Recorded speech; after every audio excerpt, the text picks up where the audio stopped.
안녕, 친구들. 잘 지냈어? 나는 유튜브 영상을 만들기도 하지만 다른 유튜브 채널도 많이 보는 편이야. 여러 분야를 골고루 보거든. 자기계발, 책, 운동, 유머, 영어, 드라마, 영화, 사회, 경제, 인테리어 등등 정말 다양한 분야를 오가며 영상을 많이 보는 편이야.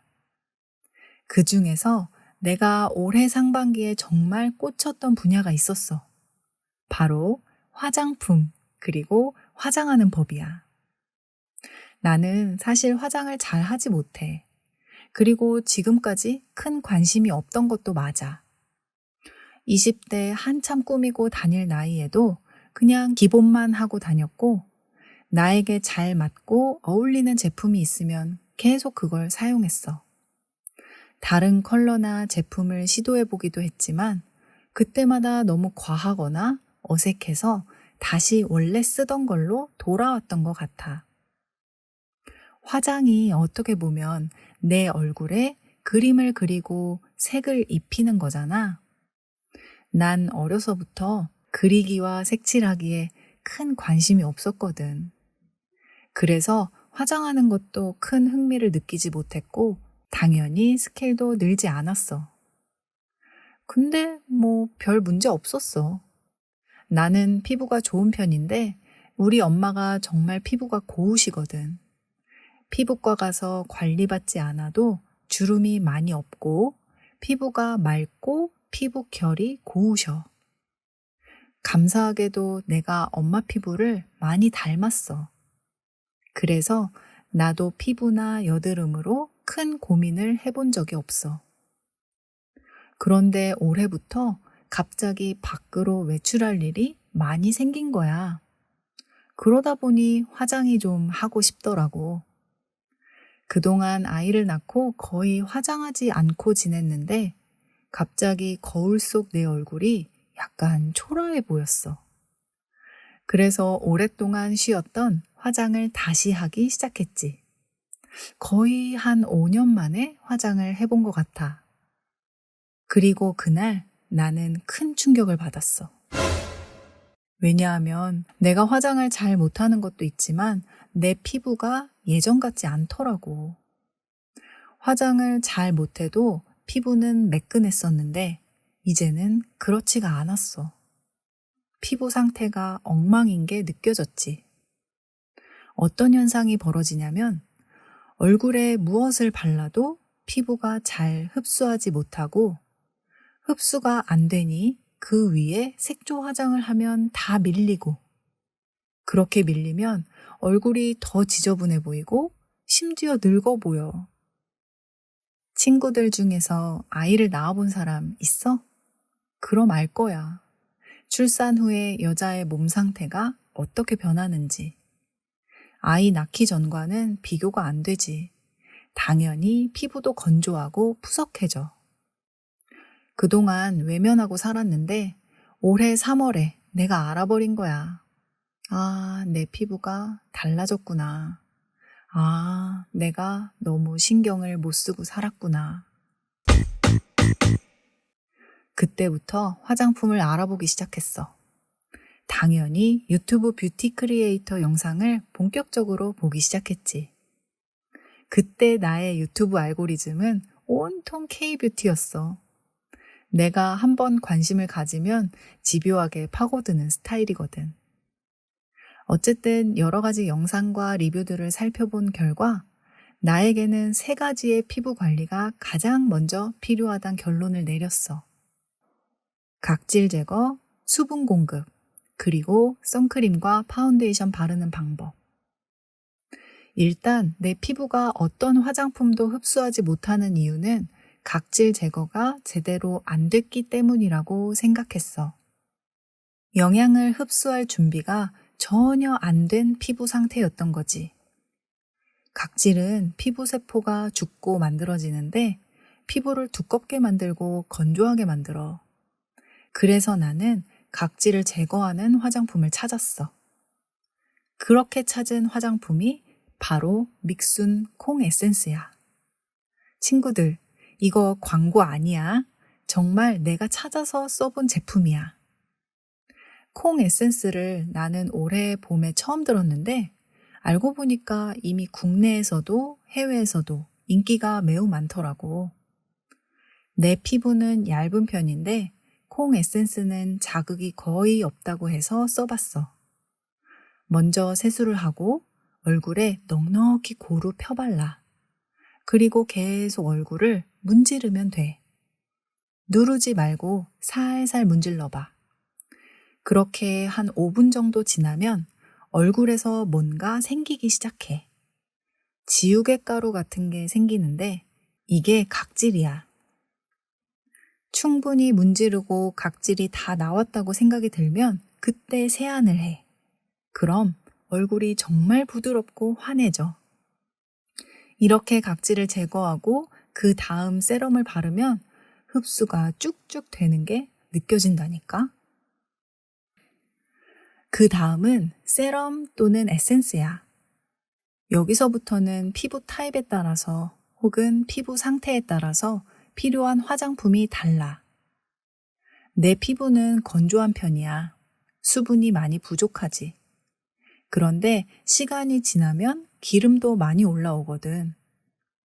다시 말하면 건조한 지성 피부야. 이런 피부를 한국에서 요즘 수부지라고 표현해. 수분이 부족한 지성 피부를 줄여서 부르는 말이야.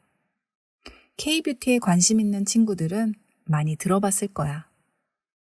어쨌든 나는 건조함을 가장 먼저 해결해야 했어. 그래서 이것저것 에센스를 많이 써봤지. 여기서 내가 그동안 몰랐던 K-뷰티의 위력을 느꼈어. 한국에 이렇게 다양하고 퀄리티 높은 화장품이 많은지 처음 알았거든. 올리브영이라는 화장품 전문 매장이 있는데 사람들이 올리브영 세일을 기다리는 이유가 있더라고. 명품 화장품과 비교해도 손색이 없는데 가격이 꽤 합리적이야. 예전에는 해외여행을 다녀오면 한국 여자들은 면세점에서 기초 화장품을 많이 샀어. 일본 제품도 많이 샀고 샤넬이나 디올 같은 명품 화장품도 많이 샀지. 많이 사서 서랍에 넣어놓는 걸 쟁이다라고 표현하는데 나도 좋아하는 립밤이나 크림을 쟁여놓고 썼었어. 그런데 이젠 그럴 필요가 없더라고. 올리브영에서 파는 화장품이 가성비가 아주 좋아.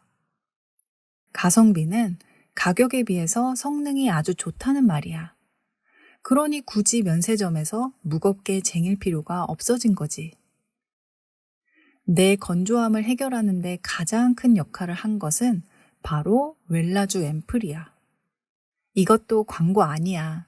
정말 내돈내산, 즉 내 돈 주고 내가 산 제품이고 너무 좋아서 내 친구들한테도 추천 많이 했어. 세안하고 나서 바로 바르면 정말 얼굴이 촉촉하고 탱탱해져. 그리고 그 촉촉함이 하루 종일 유지가 돼. 유난히 피부가 건조하게 느껴지는 날에는 여러 번 덧바르기도 하지. 올리브영 베스트 상품에 항상 올라가 있는 제품인 걸 보면 다른 사람들도 좋다고 느끼는 것 같아. 기회가 되면 꼭 한번 써봤으면 좋겠어. 그 다음에 내가 고민했던 건 선크림과 쿠션이었는데 이 분야는 개인의 피부색이나 취향에 따라 너무 다 달라서 제품을 추천하긴 좀 어려운 것 같아. 그런데 어떤 제품을 쓰던 내가 정말 추천하고 싶은 도구가 하나 있거든? 바로 스파츌라야. 나는 스파츌라를 사용하고 나서 완전 신세계를 경험했어. 그동안은 그냥 손으로 펴서 발랐는데 아무리 좋다는 제품을 써도 나는 약간 밀리는 거야. 그래서 바르는 방법을 바꿔봤는데 나는 브러쉬로 바르는 것보다 스파츌라로 바르는 게 더 편하고 좋았어. 확실히 손으로 펴 바르는 것보다 얇게 바를 수 있어서 밀착도 잘 돼. 그리고 브러쉬는 세척을 잘 해야 하는데 스파츌라는 휴지로 쓱쓱 닦으면 끝이야. 그래서 훨씬 위생적으로 관리하기가 쉬워. 선크림이나 파운데이션을 스파츌라로 얇게 펴바르고 그 다음에 스펀지로 톡톡 두드리면 정말 얇게 바를 수 있어. 한국 여자들이 어려 보이는 이유 중에 하나가 바로 화장이 얇다는 거야. 얇게 바르기 때문에 더 얼굴이 자연스럽게 보이지. 근데 이렇게 화장을 얇게 하려면 피부 자체가 예뻐야 하거든. 그래서 사실 한국 여자들은 피부과도 많이 다녀. 피부에 점이나 주근깨를 지우고 주름을 없애기도 해.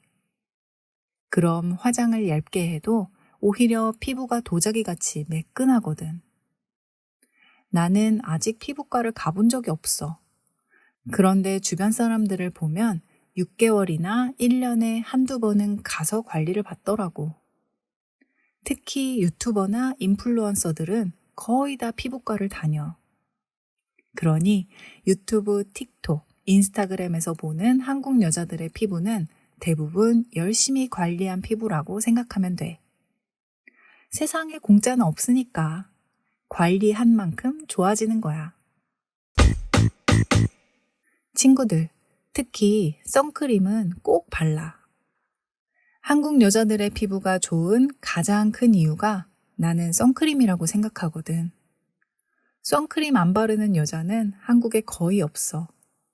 화장을 잘 안 했던 나도 선크림은 발랐거든. 이제는 햇빛이 정말 강해지고 있지. 햇빛에 노출되는 만큼 피부가 늙어간다고 생각하면 돼. 한국은 심지어 남자들도 아이들도 선크림을 열심히 발라. 아름다움을 위한 것이기도 하지만 피부의 건강을 위해서 바르는 거야. 오늘 소개한 화장품은 정말 친구들에게 꼭 추천하고 싶은 아이템이었어. 그 밖에 립스틱, 립밤, 블러셔, 마스카라, 컨실러, 아이섀도우 팔레트 등 정말 많은 화장품을 경험했지만 이건 나중에 또 기회 되면 얘기해 줄게. 올해 3월부터 지금까지 정말 많은 화장품을 써보면서 내가 느낀 게 있어. 화장을 잘하려면 더 바르고 싶을 때 멈춰야 한다는 사실이야. 예쁘게 보이려고 한 번 더 바르면 그게 망하는 지름길이더라고. 어때? 여자친구들은 공감되지 않아? 나는 나한테 어울리는 화장법을 찾는데 한 6개월 정도 걸린 것 같아. 처음에는 화장하는데 1시간이 넘어가고 그랬는데 이제는 한 15분이면 원하는 만큼 할 수 있게 됐어. 친구들은 화장하는 거 좋아해? 화장품 써본 거 있으면 댓글로 추천해줘. 우리 함께 예뻐지자고.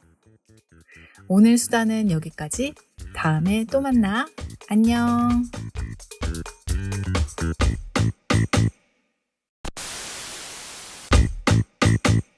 안녕하세요, 여러분.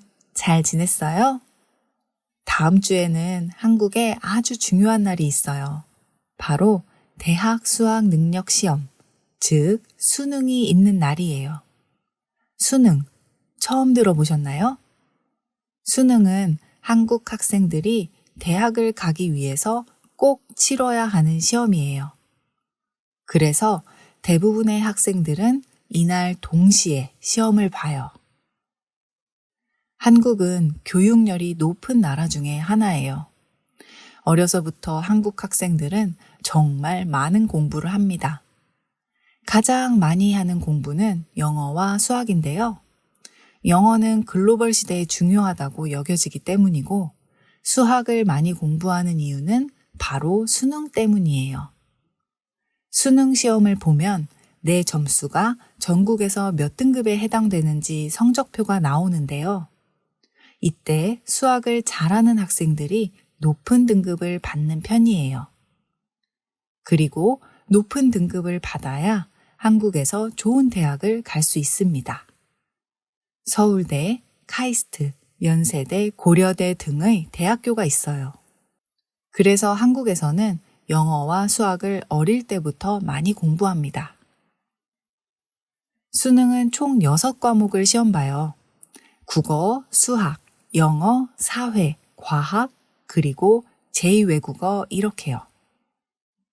사실 자기가 지망하는 대학이나 학과에 따라서 시험 과목이 조금씩 달라요.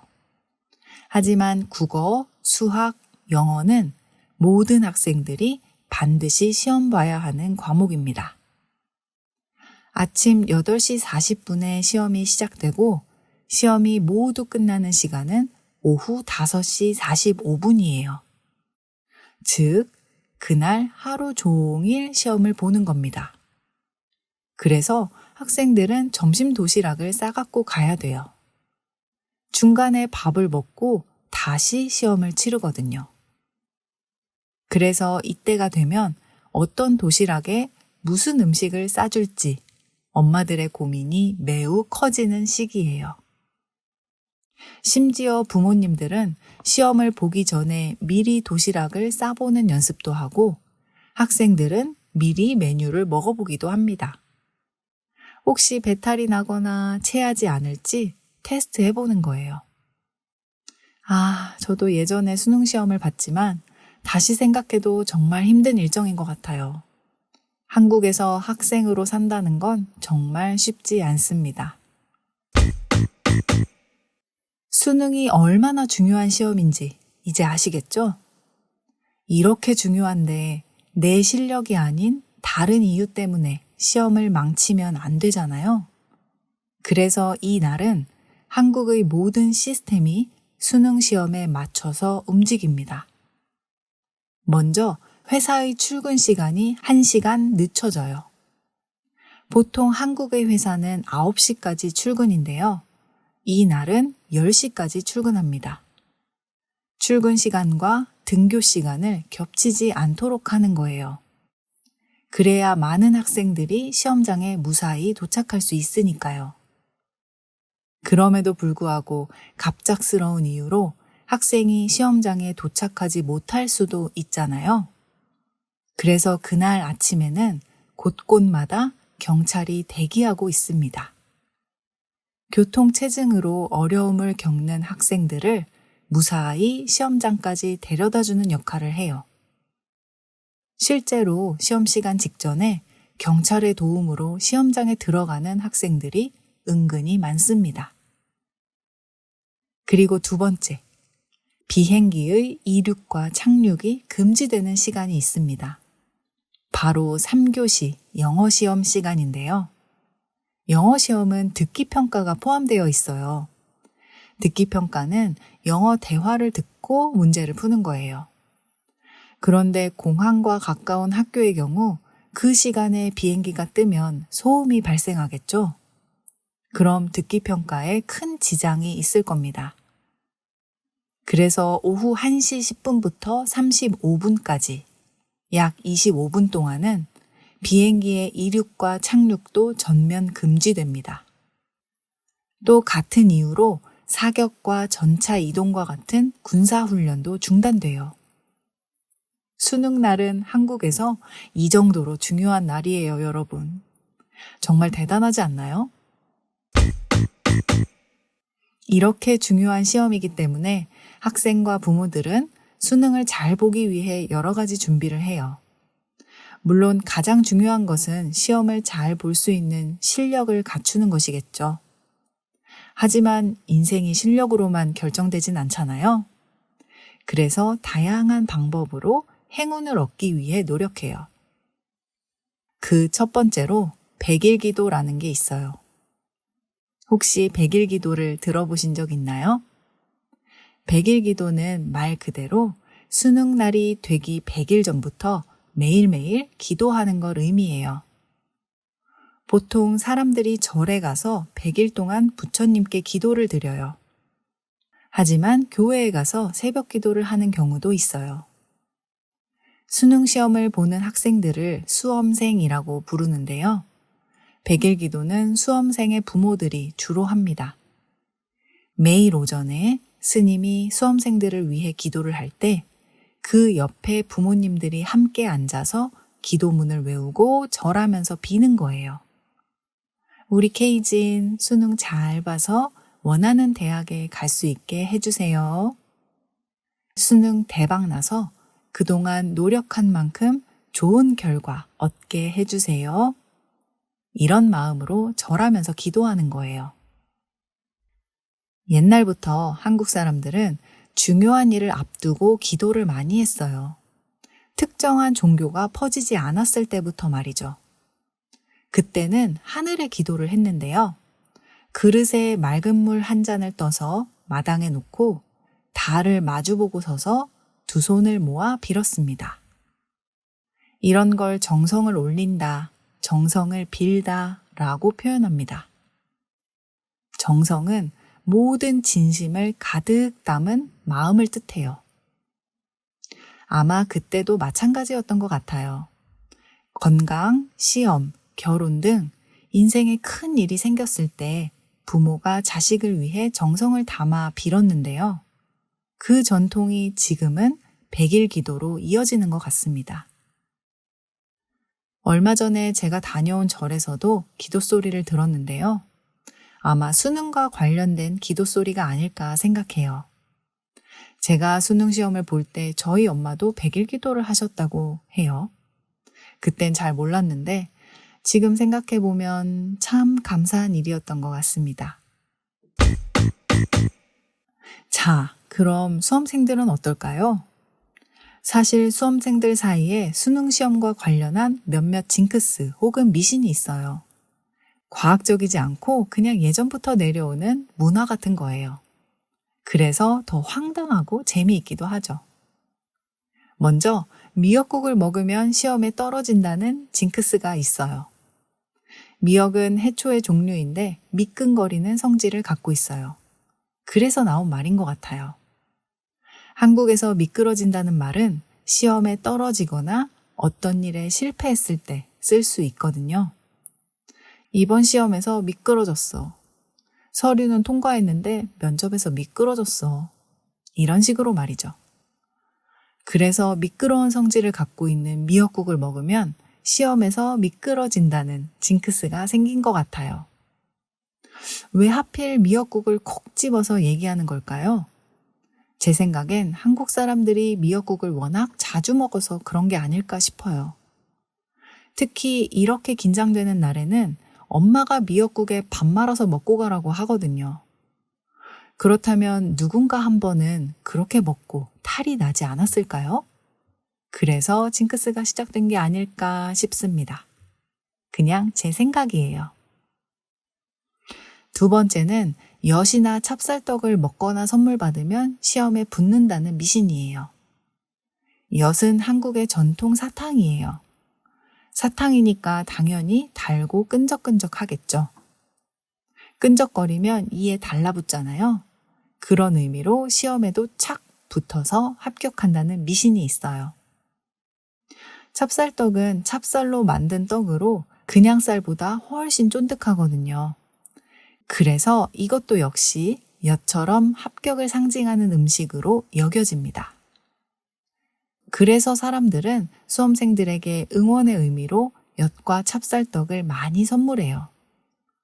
그런데 요즘에는 한국 사람들이 엿이나 떡을 많이 먹지 않아요. 더 맛있는 디저트가 많기 때문이죠. 그래서 요즘은 초콜릿이나 사탕, 쿠키 등을 선물하는 경우가 더 많습니다. 세 번째는 방석 미신이에요. 이성 친구가 사용하던 방석을 시험장에서 사용하면 점수가 잘 나온다는 미신인데요. 언제부터 생긴 말인지, 왜 이런 미신이 생겼는지 저도 모르겠어요. 그래서 그런지 지금은 많이 없어진 미신인 것 같아요. 하지만 예전에는 이 미신 때문에 여자친구가 남자친구에게 자신이 쓰던 방석을 선물하기도 하고요. 방석이 아니어도 자기가 쓰던 물건을 선물하는 경우가 꽤 있었습니다. 그래서 여자친구가 없는 남학생들이 씁쓸해하기도 했죠. 생각해보니 정말 별게 다 있었네요. 만약 여러분이 한국에 계신다면 수능날 저녁은 무조건 집에 일찍 가시는 게 좋아요.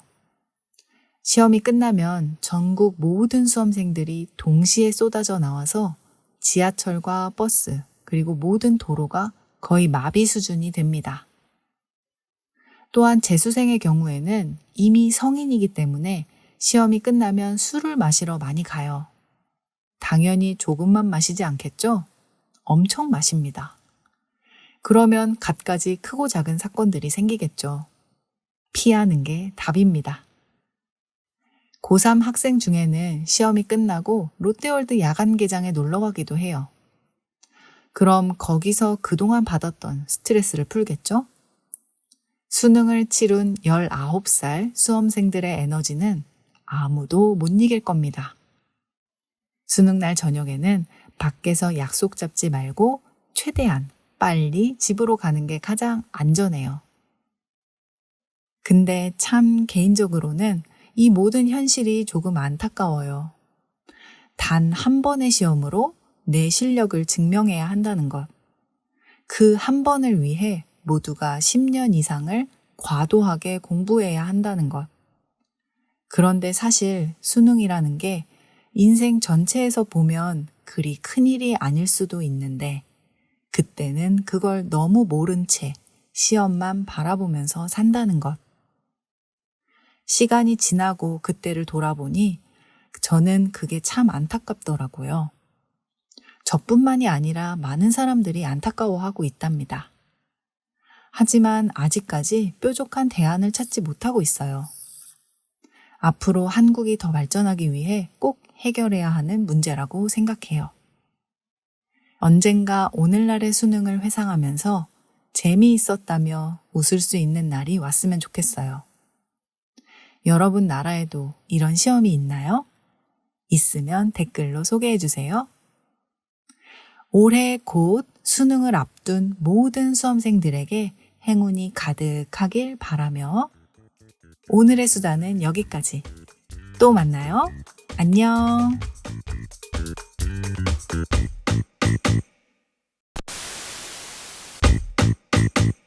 안녕하세요, 여러분. 잘 지냈어요?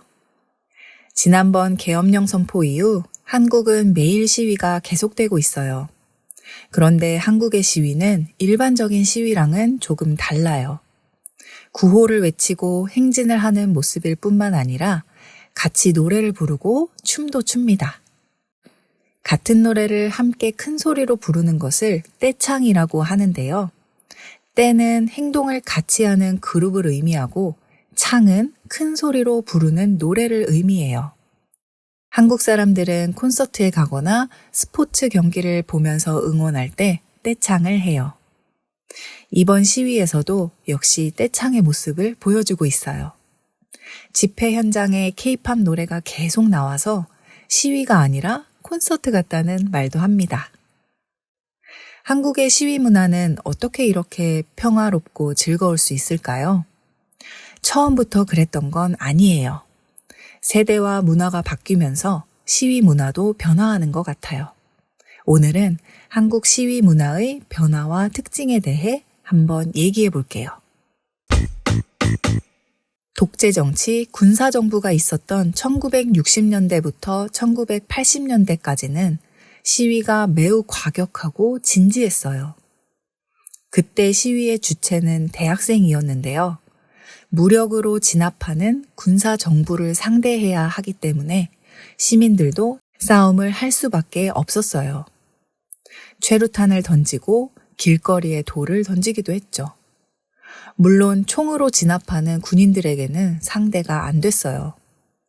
그래서 당시 시위대는 직접적인 인명피해도 많았고 시위를 나간다는 것은 매우 공포스러운 일이었어요. 그렇기 때문에 당시 부모님들은 자식들에게 시위에 참여하지 말라고 얘기했어요. 자식들이 다치거나 목숨을 잃을 수도 있으니까요. 그리고 일반 시민들은 어느 지역에서 시위가 벌어지면 그곳을 피해 다녔어요. 괜히 지나가다가 군인들에게 잡히면 끌려가서 고문을 당할 수도 있다고 생각을 했거든요. 실제로 그런 일도 꽤 있었어요. 그만큼 무서운 시대였고 시위에 참여하기 위해서는 대단한 각오가 필요한 시대였어요. 그때 시위에 참여하여 군인들과 맞서 싸웠던 대학생들 중에서 현재 대한민국 국회의원이 된 사람들이 꽤 많아요. 그래서 이번에 계엄령이 선포되었을 때 국회의원들이 담을 뛰어넘을 수 있었던 걸지도 모릅니다. 그들이 시위했던 시대에서는 그 정도 일은 아무것도 아니었을 테니까요. 그리고 1990년대에 들어서면서 군사정부가 끝이 납니다. 그러면서 과격한 시위 역시 천천히 사라졌어요. 그리고 1990년 후반부터 한국은 본격적으로 문화가 발전하기 시작했어요. 지금 전 세계적으로 사랑받고 있는 K-팝 역시 이때 시작돼요. 아이돌이란 문화가 처음 만들어지기 시작하면서 팬덤 문화가 생기죠. 내가 좋아하는 아이돌을 사랑하고 응원하는 방법으로 콘서트에 참여하고 굿즈를 모읍니다. 그때는 응원봉이 아니라 풍선을 흔들었어요. 그것이 진화하여 지금의 거대한 팬 문화가 생긴 거예요. 그리고 집마다 개인 컴퓨터가 생기기 시작해요. 인터넷 세상이 열리면서 온라인으로 각종 커뮤니티가 활발해지죠. 취향이 같거나 생각이 같거나 혹은 특정한 목적을 위해 사람들이 온라인에 모이고 정보와 생각을 공유하기 시작해요. 그렇게 한국에는 또 하나의 세상이 활짝 열립니다. 그리고 2002년에 월드컵이 열렸어요. 이때 사람들은 시위가 아니라 축제로 광화문 한복판에 모였어요. 누가 모이자고 약속한 것도 아닌데 사람들이 모여서 목이 터져라 한국팀을 응원했습니다. 이때는 정말 모든 갈등이 사라진 느낌이었어요. 사람들은 한 마음으로 한국을 응원했고 밤에도 낮에도 온통 월드컵 이야기뿐이었거든요. 지난번 영상에서 수능에 관한 이야기를 했었는데요. 한국에서 수능이 얼마나 중요한 시험인지 얘기했잖아요. 제가 2002년 월드컵 때 고등학생이었는데 수능을 앞둔 전국의 모든 고등학생들이 공부가 아니라 응원하느라 바빴어요. 저도 마찬가지였고요. 그런데 부모님들이 뭐라고 하지 않으셨어요. 오히려 함께 소리치고 응원하면서 엄청난 유대감이 생겼죠. 그만큼 온 나라가 하나가 되었고 하나가 되어 움직일 때 어떤 힘이 나오는지 한국 사람들이 제대로 느꼈어요. 저도 2002년은 죽을 때까지 잊지 못할 것 같아요. 정말 신났고 짜릿했고 뭉클한 경험이었습니다. 시간이 흘러 여러 가지 복잡한 정치 상황이 있었습니다. 그러다 세월호 사건이 터져요. 세월호는 배 이름이에요. 한국은 학교에서 학생들이 단체로 여행을 가기도 하는데요. 그런 여행을 수학여행이라고 해요. 보통 2박 3일, 3박 4일 일정으로 여행을 갑니다. 옛날에는 경주로 많이 갔었는데 요즘은 제주도나 해외로 가는 경우도 있어요. 어쨌든 세월호는 고등학생들이 제주도로 수학여행을 가기 위해 탔던 배 이름이에요. 그런데 그 배가 제주도로 가다가 바다에서 사고가 나서 침몰하게 됩니다. 그 과정에서 아이들이 많이 죽었고 다쳤어요. 그 사건은 한국 사람들에게 매우 큰 상처가 됐어요.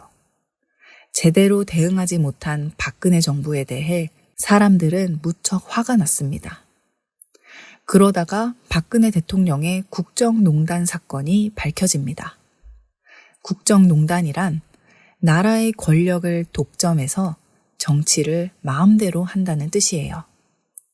박근혜와 최순실이라는 사람이 자기들 마음대로 정치를 하고 이익을 취한 것이에요. 국민들은 더 이상 분노를 참을 수가 없었습니다. 그래서 2016년 대통령 탄핵을 위한 길거리 시위가 본격적으로 시작돼요. 1980년대 이후로 이렇게 많은 사람들이 시위에 참여한 적이 처음이었어요. 하지만 그때와 2016년 한국은 완전히 달랐습니다. 경제적, 문화적, 정치적으로 한국의 수준은 꽤 높아졌고 발전했습니다. 시위 문화 역시 바뀌었어요.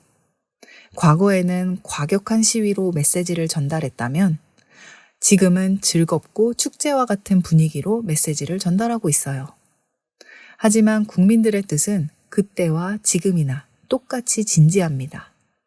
다만 그동안 차곡차곡 쌓인 K-팝의 응원 문화와 발전된 인터넷 환경, 올림픽, 월드컵 등을 통해 사람들이 함께 느꼈던 폭발적인 유대감이 이제는 시위에서도 발휘되고 있는 것이죠. 저는 2016년 박근혜 대통령 탄핵 시위 때도 참여했었는데요. 그때 제가 마음 놓고 참여할 수 있었던 것은 바로 이 평화로운 분위기 때문이었어요. 저는 그렇게 용감한 사람이 아니기 때문에 처음에는 시위에 참여하는 것이 무섭게 느껴졌어요. 그런데 시간이 지나면서 점점 내가 걱정했던 시위 분위기가 아니라는 것을 알게 됐어요. 먼저 다녀온 친구들이 너무 재미있었다고 얘기하기도 했거든요. 그때 제 아들이 아주 어렸었는데 저는 유모차를 끌고 시위에 참여했습니다. 그렇게라도 제 분노와 뜻을 더하고 싶었어요. 마침내 평화로운 시위 끝에 결국 대통령이 탄핵되던 날, 생방송으로 탄핵이 발표되던 그 시간, 실시간으로 여기저기서 환호와 박수 소리가 터져 나왔습니다. 마치 월드컵에서 한국이 우승한 듯이 말이죠. 한국 사람들은 내가 이 나라의 주인이라는 것을 확실하게 알게 됐어요. 그러니 지금 보여지는 한국 시위 현장은 한국 사람들에겐 당연한 분위기예요. 다만 이번에 조금 더 업그레이드된 모습이 많이 보입니다. 먼저 외신에서도 많이 소개되고 있는 응원봉 시위예요. 2016년 시위 때만 해도 진짜 촛불을 들고 시위를 했었어요. 그러다 어떤 국회의원이 촛불은 바람이 불면 금방 꺼진다 라고 말했죠. 그래서 사람들이 정말 화가 나서 꺼지지 않는 LED 촛불을 들고 시위를 했었습니다. 그런데 이번에는 응원봉이 등장한 거예요. 왜냐하면 K-팝의 중심이 되는 세대가 시위를 주도했거든요. 20대, 30대 여성들이 시위에 많이 참여하면서 본인들의 응원봉을 들고 나왔어요. K-팝이 현장에서 끊임없이 울려 퍼졌고 익숙한 듯 응원봉을 흔들기 시작했습니다. 그래서 시위 현장이 거대한 콘서트처럼 보이는 거예요. 사실 이런 모습은 한국 사람들에게도 큰 감동을 주고 있어요. 왜냐하면 그동안 한국에서는 세대 갈등이 심했는데요. 이번에 응원봉으로 열심히 시위하는 2030 세대들을 보면서 어른들이 감동을 하고 있거든요. 그동안 어른들은 2030 세대들이 무기력하다고 생각했어요. 그래서 그들에 대해 비판도 하고 걱정도 했었죠. 그런데 이번 시위를 통해 자신들의 생각이 잘못됐다는 걸 알게 됐어요. 반대로 2030 세대들은 계엄령을 처음 겪었잖아요. 이것이 얼마나 폭력적이고 공포스러운 것인지 알게 됐어요. 그래서 실제로 계엄령에 맞서 싸웠던 윗세대들에 대한 존경심과 고마움을 갖게 된 것 같아요. 큰 시련을 겪으며 한국 사람들이 또 한 번 발전하고 있다고 저는 생각합니다. 또 이번 시위에서 처음 등장한 문화가 있는데요. 바로 커피 선결제 문화예요. 선결제라는 말은 미리 결제한다는 뜻이에요. 이번 시위에 커피값을 선결제하는 사람들이 많이 생겼어요. 참석하지 못하는 사람들이 시위 장소 근처의 커피숍에 미리 커피값을 결제하는 거예요. 그러면 직접 현장에서 시위하는 사람들이 무료로 커피를 마실 수 있어요. 시위에 참여하는 아주 새로운 방법이 등장한 거예요. 이것은 현장에 함께하지 못하는 미안함, 그리고 참여하는 사람들에 대한 고마움을 표현하는 방법이 되었습니다. 시위에 참여하는 사람들이 2030 세대가 많고 반대로 참여하지 못하는 사람들은 어른 세대가 많기 때문에 따뜻한 커피라도 사주고 싶은 마음에서 시작된 게 아닐까 싶어요. 아무래도 어른들이 경제적으로 조금 더 여유가 있으니까요. 자기가 할 수 있는 방식으로 다양하게 시위에 참여하고 있어요. 이번 사건으로 인해서 매일 뉴스를 살펴보고 있는데요. 시위에 관한 기사를 보면서 생각난 말이 있습니다. 바로 동고동락이란 말이에요. 같이 고통을 나누고 같이 즐거움을 나눈다 라는 의미입니다. 보통 가족이나 아주 가까운 사람과의 관계를 설명할 때 쓰는 말이에요. 우리는 동고동락한 사이야 라고 말할 수 있어요. 지금 한국의 모든 국민들을 이 단어로 나타낼 수 있을 것 같아요. 이 시기를 견뎌내는 한국 사람들은 이제 동고동락한 사이가 되어가고 있습니다. 어려운 일을 함께 견뎌낸 사람들, 그리고 한국 사회는 앞으로 더욱 성장할 수 있을 것이라고 생각해요. 저도 이번 주에 시위에 참여하기 위해 응원봉을 구입했어요. 신나고 즐거운 시위 현장에 잘 다녀오겠습니다. 한국을 걱정해 주시는 모든 분들께 감사드리며 오늘의 수다는 여기까지. 다음에 또 만나요. 안녕.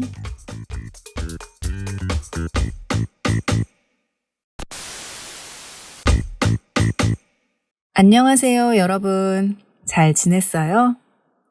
제 아들은 지금 겨울방학이에요. 그래서 학교를 안 가고 있는데요. 학교를 안 가면 시간이 아주 널널할 것 같지만 막상 방학이 되면 또 나름대로 바빠요.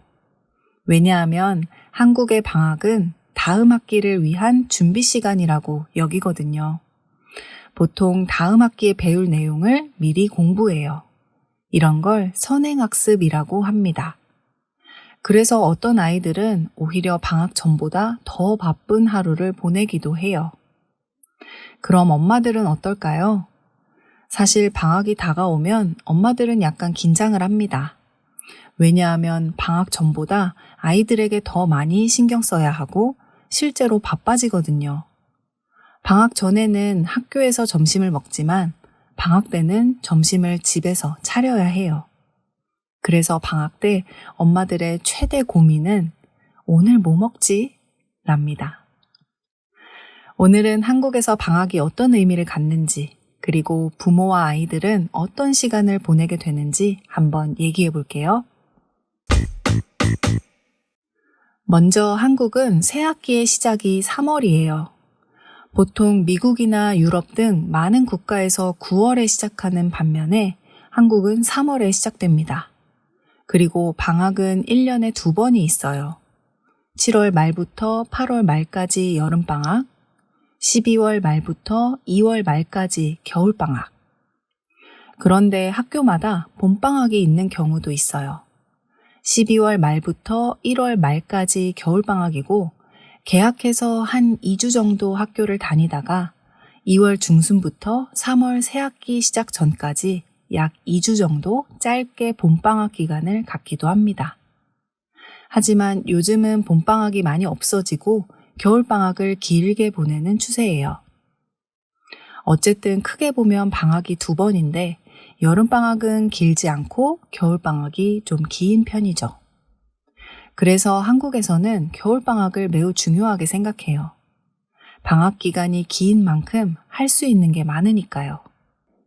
그 시간을 어떻게 보낼 수 있을지 아이와 엄마는 겨울방학을 앞두고 계획을 세웁니다.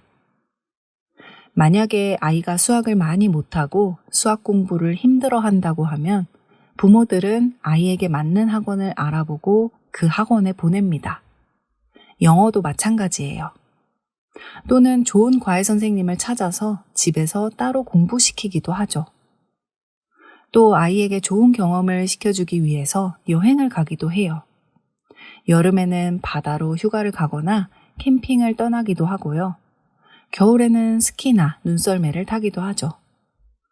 경제적으로 좀 더 여유가 있다면 해외여행도 많이 갑니다. 그냥 여행을 가기도 하지만 영어 공부를 위해 짧은 어학연수를 가기도 해요. 이렇게 방학을 보내는 사람이 많지 않지만 그래도 꽤 있어요. 또 학교에서 하는 방과 후 수업이 있는데 이건 방학이 따로 없어요. 그래서 방과 후 수업을 듣기 위해서 학교에 가는 경우도 있습니다. 제 아들은 이번 겨울방학 때 농구를 배우기 시작했어요. 아직 키도 작고 손도 작아서 잘 못해요. 하지만 드리블 하는 것과 골대에 공을 넣는 것이 아주 재밌다고 합니다. 그리고 태권도는 일주일에 3번 이상 가요. 태권도를 직접 배우기도 하지만 그 외에 줄넘기를 할 때도 있고요. 그리고 태권도장 안에서 피구 대회를 하거나 아이들끼리 게임을 할 때도 있어요. 사실 한국의 태권도장은 태권도뿐만 아니라 아이들이 신체 놀이를 하는데 아주 도움이 되는 곳이에요.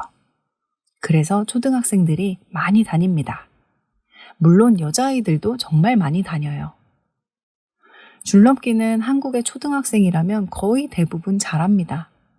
왜냐하면 학교에서 의무적으로 줄넘기를 가르치고 시험도 보기 때문이에요. 줄만 있으면 좁은 공간에서도 운동을 할 수 있고 또 다양한 줄넘기 기술을 배우면서 난이도를 높일 수 있기 때문에 학교에서는 줄넘기가 거의 필수 과목이에요. 제 아들은 처음에는 줄넘기를 정말 어려워했어요. 몇 번 넘지 못하고 계속 걸려서 넘어지고 그랬는데요. 태권도 학원에서 계속 연습하더니 이제는 기본 줄넘기부터 X자, 2단 뛰기까지 곧잘 합니다.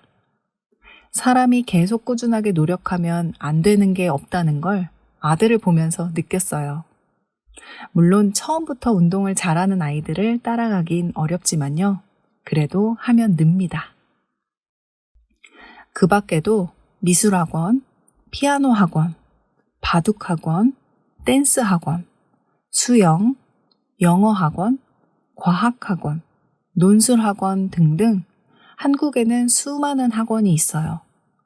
그리고 특히 방학 때가 되면 아이들은 학원을 다니느라 바쁩니다.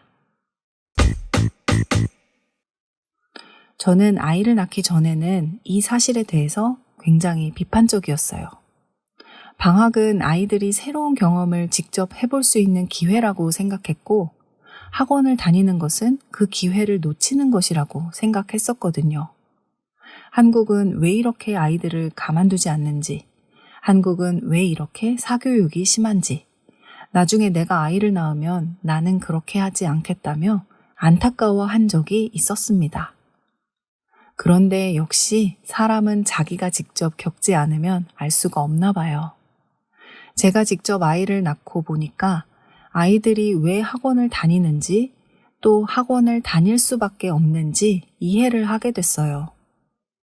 가장 큰 이유는 부모들이 맞벌이를 하는 경우가 많기 때문이에요. 한국의 출근 시간은 대부분 아침 9시, 퇴근 시간은 저녁 6시입니다. 이것도 늘 지킬 수 있는 시간은 아니죠. 갑자기 문제가 생기거나 당장 처리해야 할 일이 생기면 퇴근이 늦어질 수도 있습니다. 그럼 아이들은 방학이어도 아침부터 저녁까지 엄마 아빠를 만날 수가 없어요. 특히 초등학생 어린이들은 아직 서툴러서 도움이 많이 필요하잖아요. 그래서 많은 집에서 조부모님의 도움을 받아요. 엄마 아빠가 집에 없는 시간에 할머니 혹은 할아버지가 아이들을 돌봐주시는 겁니다. 저도 아이가 어렸을 때 출근을 했었는데요. 그때 저희 엄마가 제 아들을 돌봐주셨어요. 제가 퇴근할 때까지 같이 놀아주고 밥도 먹여주셨어요. 그런데 초등학생은 아기가 아니기 때문에 해야 할 일도 있고 하고 싶은 것도 많아요. 그것을 부모나 조부모가 다 해주기가 쉽지 않습니다. 그럴 땐 학원이 필요한 것 같아요. 다양한 지식과 경험을 배우면서 호기심이 충족되기도 하고요. 운동을 통해 에너지를 발산하면서 스트레스도 풀고요. 시간이 부족한 부모와 힘이 부족한 조부모를 대신하는 역할을 학원에서 어느 정도 해줍니다. 어떻게 보면 좀 슬픈 이야기일 수도 있어요. 평일에 아이들이 부모와 보낼 수 있는 시간이 많지 않아서 학원으로 대체한다는 의미가 될 수도 있으니까요.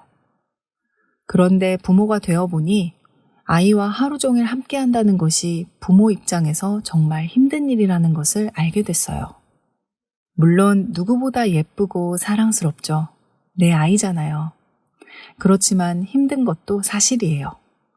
왜냐하면 웬만한 어른은 아이의 에너지를 따라갈 수가 없어요. 아이들은 지치지 않고요. 계속 요구하고 발산합니다. 그걸 어른이 함께 하려면 정말 많은 에너지와 집중력이 필요해요. 그래서 사실 부모를 위해서도 학원이 어느 정도 필요하다고 저는 개인적으로 생각해요. 모든 학습과 놀이를 부모와 매일 할 수는 없으니까요. 그래서 저는 학원을 이용합니다. 아이에게 부족한 면을 채워주는 용도로 이용하기도 하지만 아이와 잠시 떨어져서 제 시간을 갖기 위한 용도로도 이용해요. 그렇게 1시간만 잠시 떨어져 있어도 그 다음에 아이와 함께 할 때 오히려 아이에게 집중할 수가 있더라고요. 그래서 부모가 된 후에 학원에 대한 생각이 조금 바뀌었어요. 그 밖에도 한국의 학원은 정말 놀라운 역할을 합니다. 궁금하시다면 멤버십 영상에서 확인해 주세요. 한국의 학생들은 방학이 되면 생각보다 바쁜 날들을 보내요. 이것이 분명히 아이들에게 도움이 되는 면도 있습니다. 집에서 채우지 못한 에너지 발산과 지적 호기심을 채울 수 있고요. 그 과정에서 많은 걸 배우게 되는 건 사실이에요. 하지만 뭐든 지나치면 문제가 되죠. 실제로 한국의 지나친 사교육에 대해서 국내에서도 해외에서도 비판적인 시각이 많아요. 실제로 아이들에게 너무 지나친 교육을 무리하게 시켜서 정신적으로 상처를 입은 아이들도 많고요. 학교와 학원이 밀집해서 모여있는 동네를 학군지라고 하는데요. 학군지에 학원뿐만 아니라 소아정신과 병원도 점점 늘어나고 있는 것이 그리 반가운 소식은 아니죠. 아이들이 건강한 마음으로 즐겁게 배울 수 있도록 어른들이 더 많은 관심을 가져야 할 것입니다. 여러분의 나라는 어떤가요? 한국처럼 학원이 있나요? 혹은 다른 형태의 사교육이 존재하나요? 정말 궁금합니다. 여러분의 댓글을 기대할게요. 지금 케이진의 한국어 팟캐스트 멤버십에 가입하시면 멤버십 전용 영상을 보실 수 있고 이 영상의 한국어 스크립트 PDF 파일을 무료로 다운받으실 수 있습니다. 아래 링크를 통해 가입하실 수 있어요. 여러분의 적극적인 참여와 관심, 응원에 항상 감사드립니다. 오늘의 수다는 여기까지. 다음에 또 만나요. 안녕.